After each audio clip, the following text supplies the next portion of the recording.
Race 2 of the Motul FIM Superbike World Championship got underway with top rank Razgatlioglu grabbing the whole shot from Nicola Bulega, but there was a fast starting Jonathan Ray hot on the tails of Alex Lowe's in P3, although the number 2 soon put himself up into second, moving up the inside of Bulega at the long right-hander of Estoril.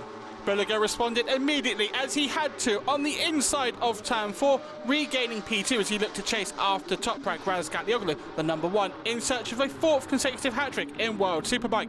Danilo Petrucci was also on the move, but he couldn't get ahead of Jonathan Ray, who was running in the top 5. Petrucci did get ahead of Alex Lowe, although the number 22 responded at turn 13 before Sam Lowe's had to retire from the race with a technical issue.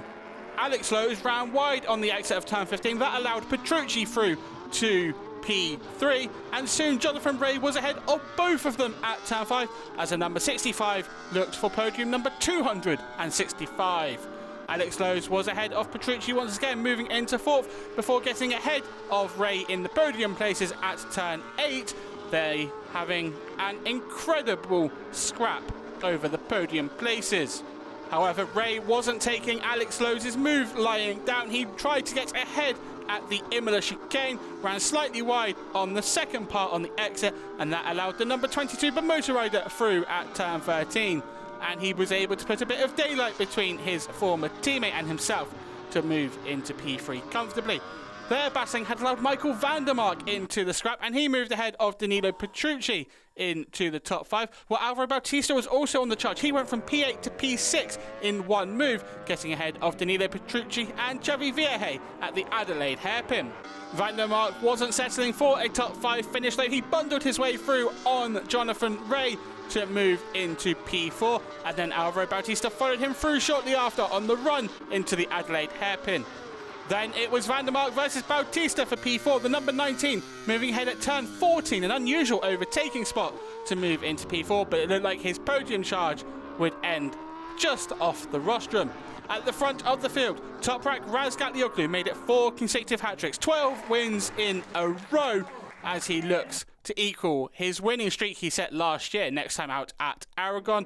It was also his 11th win at Magny-Cours, and he celebrated with a burnout at turn 15, the corner he crashed at last year, before he arrived into Parc Ferme to celebrate with his BMW team. Another hat-trick for El Turco in the bag. Bulega was on the podium in P2, while Alex Lowe's made it 3 Bimota rostrums at Magny-Cours. Razgatlioglu coming home more than 8 seconds clear of Bulega in P2, with Alex Lowe's 4 seconds back behind the Ducati rider. Alvaro Bautista charged up to P4 ahead of Michael van der Mark and Jonathan Ray, Xavi Vierge and Danilo Petrucci in the top 8. Garrett Gerloff was 11th ahead of Axel Bassani, Remy Gardner, Tara McKenzie and Sergio Garcia completing the points pay positions, the number 10 scoring points in 2 races during his debut weekend.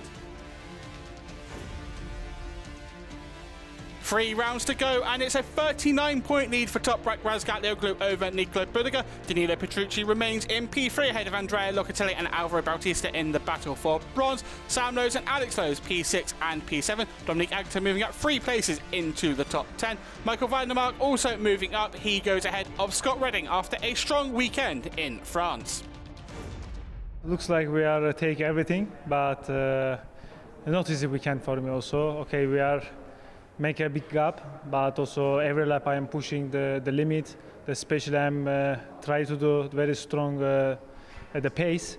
But the general, we did very good job with my team, because this is the teamwork, you know.